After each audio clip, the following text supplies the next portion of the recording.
Yéen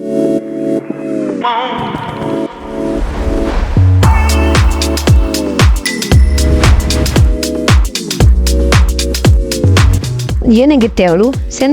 Rewmi 24 TV. jaajëfal nañu leen bu baax ci ànd bi ak topp bi nga xamante ne rek nag ñu koy topp ci site internet bi di Rewmi 24 TV li gën a fës ci bopp xabaar yi nag dañu koy door rek kii di Aliou Sall daal dinay démissionné rek ci poste yi nga xamante ne joxoon nañ ko ak ay responsabilité foofu ca bopp Alliance pour la République Mercato Ngoné Saliou Diop bu RTS nag ñu ngi koy xaarandi bu ñu jógee ko foofu nag dañuy daal di àddu rek wax ci ñi nga xamante ne rek dañuy yëkkati seen kàddu ne nañ nag ñu ngi leen di xamal que ne daal dañuy foota foo bi nag ku ci mer rek bokkoo ginnaaw ñaari atu safara yi nga xamante ne rek gëmloo nañ ne nag réew mi ci safara lay daal di dund ak ci guerre boo xamante ne rek ñu tibbee ñii di ay rebelle ñoom ñoo ko daal di indi nag fas yéene rek tiire ci askan wi ba di yëngal fépp daal di jékki-jékki rek feeñ même beneen côté ba ca des nag la mu daal di xam ne rek moo di ne nag li ñeel nag lii di fin du monde daal dina daal di am ginnaaw bu ñu leen falee ba noppi ci mbir mu nu mel nag daal dinañuy wax crise yi am ci institution yi ci exécutif bi ba ci parlement bi nga xamante ne rek jamono ji jaaratul taal ak ñi nga xamante ne rek ñoom ñoo fas yéene yóbbu nag réew mi nag ci ab désordre lan lañ wax ak lan rek lañ ci namu waaye nag ñu ngi leen di wax rek nañu daal di dal que ne nag li nga xamante ne daal yaakaaroon nañu ko rek mu nekk guerre bi nga xamante ne daal di woon nañ koy wax maanaam daal guerre ak li nga xamante ne rek moom mooy xiiroo beeg ŋaayoo bi nga xamante ne rek jamono ji nag daal di nañ koy wax nag ci diggante kii di Serigne Bass ak Oscar Sierra faw rek ñu surveiller ñoom ñaar ñooñu ba noppi mel nañ rek jamono ji nag ñu ci bëri rek dañuy daal di xel yaar ci ñoom li ko waral du lenn rek lu dul nag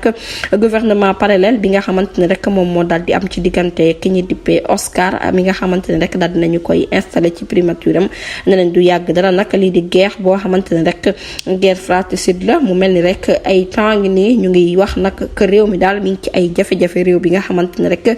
jàmm rek la mës bëgg mel na ni rek jamono ji nag ñii di opposants yi daal dañoo jël seeni manotte rek di jouer loolu ñii di journaliste chroniqueur yeeg saltimbanque yeeg affairiste ak ñi nga xamante ne rek dañoo daal di rek meex ba futu ci mbir mu nu mel nag daal dinañu gis chaîne yoo xamante ne rek dañ ko daal di orné ba noppi rek ñu ci bëri nag jamono ji daal ñay laajte ba xam yëf yi dëgg la wala réalité mu nekk nag mbir moo xamante ne ñu ci bëri rek ñu ngi ciy dute ci ñenn ci professionnalisme ak naka rek la ñu waxee li di ligne ak indépendance bu ñaaw gi nga xamante ne daal dinañu koy gis ci mbir mu nu mel nag gis nañu daal ñàkk respecté dëgg rek moom moo daal di am ci mbir mi ndaxte nee nañ nag fanweeri at ba nëga ni mu nekk nag précision boo xamante ne daal dinañ koy def lu toll ci fanweeri at ak ñeent journalisme bi nga xamante ne rek mësul dugg ci lenn mësul dugg nag ci ay pouvoir ndax lépp rek dañ ko jàppe woon comme ab soldat boo xamante ne rek dafay daal di branler waaye nag ba nëga ni rek ñoo ngi koy daal di comparer ak li nga xamante ne rek moom mooy yenn publication yu doy waar yi nga xamante ne rek jàpp nañ ne rek confidentiel la waroon a doon ci yenn parti wala nag ab journal boo xamante ne rek dafay daal di officiel rek ci benn parti di ko taggal ay maamam bu ñu sukkandikoo nag ci li nga xamante ne ñoom daal dinañ koy wax rek moo di ne nag dañoo bëgg a influencer pouvoir bi ci mbir mu nu mel nag ñu ci bëri nekk ay góor nekk ay jigéen jamono ji nag ña ngay baranle rek di yëkkati yenn couche yoo xamante ne rek di ko wax ci boobu les journal ginnaaw bu ñu gisee doole bu am solo bi nga xamante ne rek dio bi daal dina koy am nag ci bopp nguur gi ñu ci bëri rek jàpp ne nag jamono ji ay censeur lañ ay waxkat lañ te dañuy wax nag ci loo xamante ne rek daanaka daal maîtriser wuñ ko waaye nag ay déliré rek la ñuy faral di def ndax seen science ci jëmmi boppam rek moo leen ko daal di may seen bët gis nañ liggéey waaye nag duñu ko wax benn yoon mu mel ni rek jamono ji kii di Umberto ak Eco moom ci jëmmi boppam rek ba nëga ni ndax toolagul ndax ma ngay wéy rek di bind ci réseaux sociaux yi di joxe nag ay droit ak ay kaddu yoo xamante ne rek ñam koy jox maîtriser wuñ lenn xamuñu xaalawal kasira di waxee doole ba noppi rek mel ni ñoo xamante ne dañoo nekk ci ab baar naan ba mandi nag doo xam looy wax ak doo xam fooy teg sa tànk waral nag ngay daal di accuser rek nit ñi ne dañoo toor ndax nag mbir mu nu mel bu njëkkoon doon nañ noppiloo nit yi waaye tey jii nag mel nañ rek lépp daal dinay jeex ndax nag kaddu daal dinay am njëgam ci mbir mu nu mel daal dinañ koy gis ginnaaw bu ñu gisee ne rek ñenn ñi ci seen jëmi bopp nag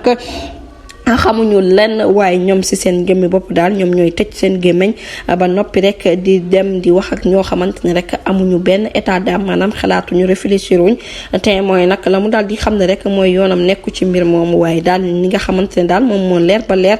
te nit di ko doxee ci xelam moo di droit bi nga xamante ne daal ñu ngi koy imposer nekk na droit boo xamante ne rek baaxul benn yoon te comprendre nañ nag yëf yi lu ko waral waaye nag bu fekkee ne ñoom si seen jëmmi bopp rek dañoo daal di indigné loolu ba tey rek ñoom la kàccoor bi moom moo daal di rek fësal boobulee xibaar ñu di peekul témoin jërë ngeen jëf ci ànd bi bu leen fàttee abonné bés cloche de notification yi ngi dara bañ leen raw